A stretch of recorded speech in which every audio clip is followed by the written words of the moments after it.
Hello বন্ধুরা, দেখো আজ আমি বাজারে গেছিলাম। নন্দিনী ফুল ফাইনালি পেলাম, একটাই পেয়েছি আর তিনটের অর্ডার দিয়ে এসেছি।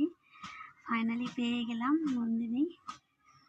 অনেক দিন থেকেই নন্দিনী আনবো করে আনা হচ্ছে না, মানে পাচ্ছি না, ঠিকঠাক দাম হচ্ছিল না। যাও একদিকে পেয়েছি আজকে 100 টাকায়, সাদা কালার, এটা খুব সুন্দর। আর সব কালারগুলো বিক্রি হয়ে গেছিলো। আমি অর্ডার দিয়েছি, বুধবারে আনবো। আনলে আমি তোমাদের আবার একটা ভিডিও দিয়ে দেবো। 100 টাকা দিয়ে এসেছি। ফাইনালি অ্যাড করলামই আমার ছাদ বাগানে নন্দিনী। এটা মানে টপে নেই, প্যাকেটে আছে। টপেরগুলো একটু বেশি দাম বলছে, 240 টাকা করে। খুবই সুন্দর। এখন তো সবারই ছাদ বাগানে নন্দিনী ফুল আছেই প্রায়।